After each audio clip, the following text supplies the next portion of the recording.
House Speaker Kevin McCarthy, as we just told you moments ago, ousted from his role.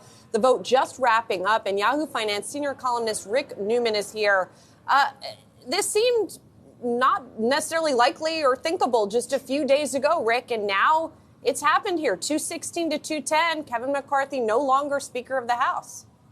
Well, it's never happened before in U.S. history. I mean, we've never had a speaker removed, and let's remind everybody, removed by his own party or by a small sort of rump faction within his own party. So the obvious question is what happens next?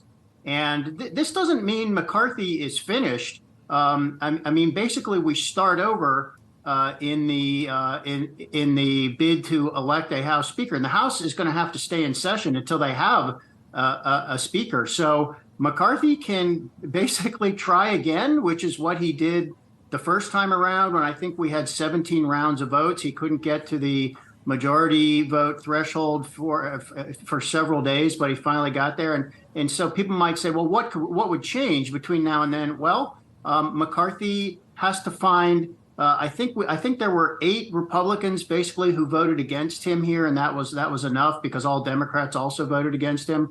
So McCarthy could just try to do some deal making with some of those 8 holdouts, and I think he would need to convert either 3 or 4 of them.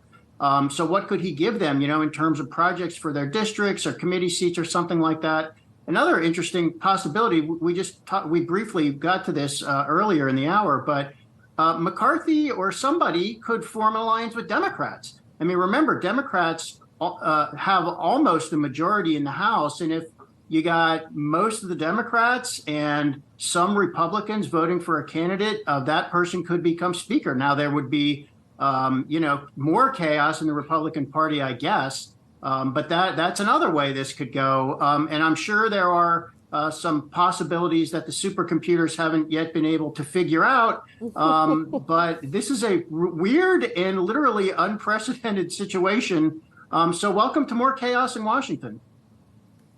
Fun stuff. As, Liz Ann Salander said, you'd have to be living under a rock to think that this is new chaos. There's just new flavors, I suppose, of the chaos, Rick. I'm seeing reports here that the interim speaker for right now is Patrick McHenry. So he has recessed the House. So both sides can sort of figure out what the heck to do now.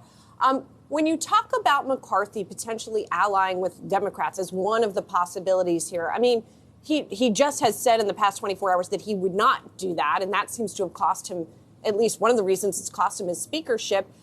His party is also trying to impeach the sitting president. So throw that into the mix as well here when you try and figure out, could there be some kind of alliance? Right. I mean, this is why I say it takes a supercomputer to sort of figure out all the different directions this could go. So let's say there were some kind of deal between McCarthy or somebody else who would have to be a fairly moderate Republican, certainly not one of the batwing Republicans that have thrown this whole thing into chaos. If they were to try to make a deal with Democrats, I mean, I think one of the first things Democrats would say is, well, one of our conditions is shut down the Biden impeachment inquiry. They also want more. They want to get through a bill that provides $24 billion, if not more, in aid for Ukraine. And I'm sure there's a long wish list of things the Democrats would say, well, here's what we want. Now, even moderate Republicans probably wouldn't go along with that. So I don't know how this is going to shake out. And all the political analysts I follow are all scratching their heads. One thing I will say is, guess who ends up looking pretty good in all of this? President Biden. And in fact, Democrats themselves actually look pretty good. Democrats basically don't have this type of civil war happening that throws the whole Congress into an unworkable situation when they're in control. And President Biden, the Biden White House keeps sending out what they call these split screen analyses saying, well, here's what the clown Republicans are doing. And here's what President Biden is doing. He's working to fix the border problem. He's meeting with foreign leaders. He's doing all this serious stuff, whereas these Republicans are just having a food fight among themselves. So there's some potential traction for Biden and Democrats here with regard to the next election, as long as they can sort of keep reminding voters of this. And if Republicans keep doing this, keep shooting themselves in the foot, of course, that's good for Democrats. It is interesting, just on that point, Rick, while you were talking, I'm seeing this statement from House Minority Leader Hakeem Jeffries, Democrat from New York, and he put out a statement that he and other Democratic leaders would vote yes on Congressman Gates' motion to oust McCarthy. And he says here, it is now the responsibility of the GOP members to end the House Republican civil war. So I guess, Rick, that kind of speaks to your point here, how Democrats feel when they sort of watch McCarthy and the GOP and House members kind of twisting in the wind here. I mean, simple rule of politics. When your opponent is screwing up, get out of the way. And that's all Democrats have to do here. Let's remind everybody this deal to keep the government funded only was only for 7 weeks. So we're going to get to the middle of November and we're going to face a shutdown situation all over again. And we're going to have to figure out whether Congress can pass the normal bills that they, for the most part, have always passed that just keep the government working.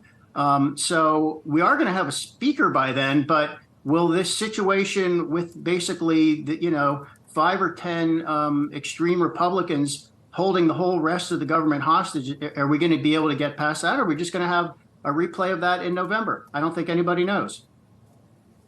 They don't know. And that uncertainty also seems to be weighing on stocks. Even after the tough session that we had, it looks like futures are pushing lower, but we'll see how this all shakes out as we head through the morning and the next few weeks, the next couple months, figure out what's going to happen here. Rick Newman, thank you so much for breaking all of that down for us.